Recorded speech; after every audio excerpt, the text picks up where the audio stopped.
Hello Pisces, Sun, Moon Rising and Venus signs. Kamusta kayo? Sana po nasa mabuti kayong kalagayan. Welcome back po sa Star Tarot. At kung bago kayo rito, welcome din po kayo. Please subscribe, like, share my videos. And leave me a comment po kung naka-resonate kayo. Thank you. So, tingnan natin. Paunang mensahe po ninyo or first card ninyo is your situation. This is your challenge. This is your advice and this is your outcome. So, Seven of Cups, maraming opportunities ang kakatok sa inyo ngayon, Pisces. There could be a lot of various opportunities, possibilities na bubulaga sa inyo, no? Around this time. At, pwede rin ang iba din sa inyo dito, no? Baka nagdi-daydreaming din kayo. You are envisioning what you really want and who knows, 'di ba? Ito yung dadating. Ito yung mag-manifest na sa buhay ninyo, 'di ba? So, 'yun.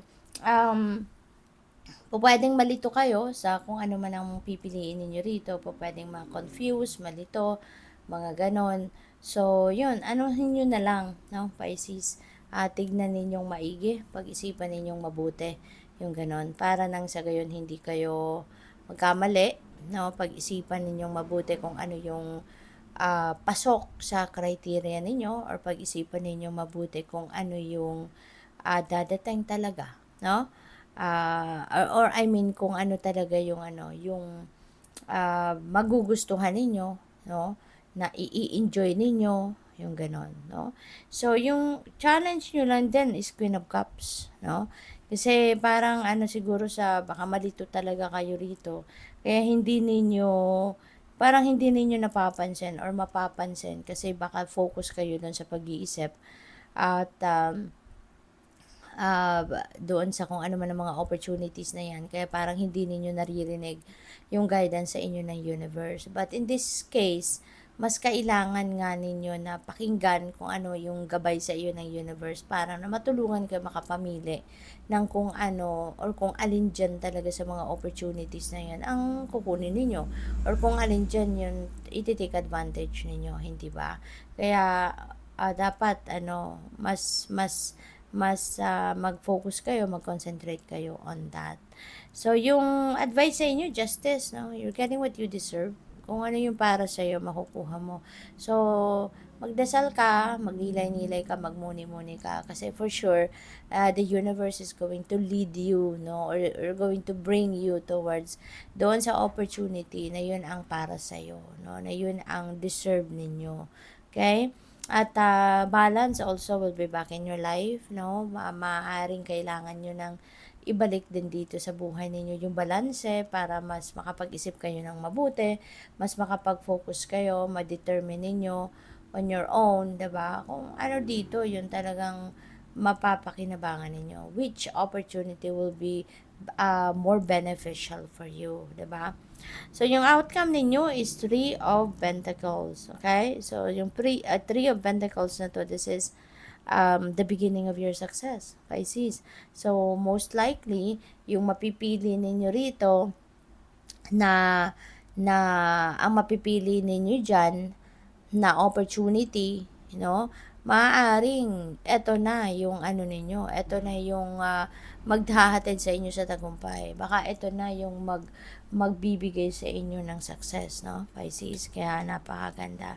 Isa pa, Pisces, pwedeng meron ditong mga makakatulong din sa inyo. Maybe there are people as well that is going to give you support, no? There are people that are going to give you support. There are people that are going to siguro yung tutulong sa iyo, no, in any shape or form, 'di ba? Para kayo ay maging matagumpay, no? Hindi lang ikaw yung magtatagumpay, pati din siya, yung mga taong ito na maaari mag-offer sa inyo ng tulong. So, kuha tayo ng clarifiers. We have Queen of Wands, no? So, kung anong mapipili ninyo dyan, Pisces, na oportunidad, talagang, yan, maybe that is something na talagang buong-buo ang inyong loob, no, na ito yung opportunity na gusto mo, ito yung kukunin mo, you're going to do anything and everything in your power to get it done. You are going to do anything and everything in your power para mangyari ito, para magawa ninyo ito, para ma-achieve ninyo, ma-reach ninyo yung hit or ma-hit ninyo yung goal ninyo. We have Knight of Swords. Ayan. So, there are changes coming your way. Okay? May mga pagbabago. May mga bagay na kailangan kayong baguhin. Lalo-lalo na siguro, ito, yung balanse. Diba? Maaaring isa ito sa challenge sa inyo na ibalik mo na, sikapin mo nang ibalik ang balanse sa buhay ninyo. Alamin mo kung ano yung mga priorities mo, alamin mo kung ano yung mga dapat mong gawin, 'di ba? What are the things that are necessary talaga, at yun ang pagbigyan mo ng oras, panahon at atensyon. 'Di ba? Hindi yung mga hindi naman importante, yun ang binibigyan ninyo siguro ng importansya sa ngayon, no? So, pwedeng gano'n. Kaya, i-assess ninyo yung inyong sarili, 'di ba? Re-evaluate what is happening in your life para mabigyan mo ng kaayusan, no? So, what else? We have the High Priestess. Ayan, makinig kayo sa inyong intuition, no? For sure, you're divinely guided. With the High Priestess, this is guidance para sa iyo, okay? That is guidance, gabay sa iyo ng universe na kailangan mong pakinggan, no? Para na matulungan ka ng universe dito na mag-succeed ka sa kung ano man ang mga gagawin mo, okay? So, we have 5 of Cups. Ayan, so meron pa rin kayong ikinalulungkot, meron kayong pinanghihinayangan. But you know what? Siguro ito yung nakaraan, no? Baka ito yung past nyo. In the past, meron kayong mga regrets, meron kayong mga pinaghihinayangan, at siguro, no, may isip ninyo sa ngayon na this is the time na babawi na ako. No, ngayong meron ka nang makakatulong, ngayong merong makikipag-collaborate sa inyo, makikipag-partner sa iyo, makikipagtulungan sa iyo. So, siguro dito ka babawi, no? Marirealize mo na I'm not gonna waste my time again, 'di ba? Sa pagmumukmok or sa kung ano man, or baka maiisip mo ngayon na gagawin ko na ang lahat, no, na hindi ko nagawa noon, no? Yung mga regrets ninyo noon, ngayon mo na yan pwedeng pagfofokusan, no? Yung mga hindi mo nagawa noon, babawi ka ngayon. So, we have shedding, reducing losses, elimination, and completing a new metamorphosis. It's time to set higher goals. Ayan, so you will be more determined, focused ngayon sa kung ano yung mga priorities ninyo. Yun ang uunahin ninyo sa ngayon.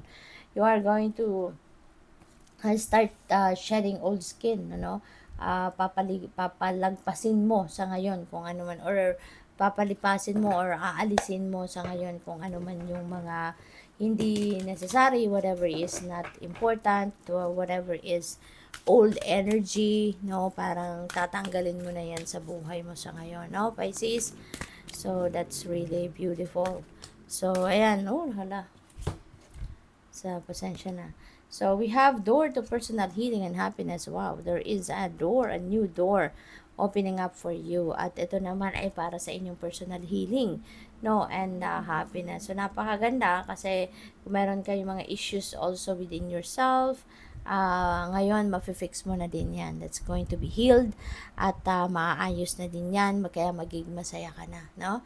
Magiging maganda na ang kalagayan ninyo, magiging ganda na yung takbo ng isip ninyo, something like that, no? So, tingnan natin kung ano pa ang mga mensahe para kay Pisces. We have recovery. Ayan. So, may healing, may recovery. So, definitely, merong pag-aayos talaga, no, na mangyayari dito sa inyo, Pisces. Maayos na ang lahat, maayos na yung siguro hindi lang yung mga physical discomfort, yung maayos ninyo rito, yung magagamot, but also mga situations, kunyari sa pera, sa trabaho, sa career, relationship, whatever, no, na po pwedeng nagiging kayo, yung bang merong discomfort kayong nararanasan, At ngayon, no, maaaring papunta na kayo sa pag-heal, papunta na kayo sa pagkakaayos, no, ng mga kalagayan ninyong yan. No? Marirepair na, tutulungan kayo ni universe na ma-repair ang mga sitwasyon na yan sa buhay ninyo. So, you have opportunity. Look at that, diba? Merong oportunidad na kakatok. Meron talagang, ito, diba, multiple opportunities. So, kino-confirm niya lang na definitely there is an opportunity or opportunities that are knocking on your door sa ngayon. Kaya, be ready to take it. Okay? At pag-isipan ninyong mabuti. Good luck sa'yo. Thank you for watching Love and Light. Namaste.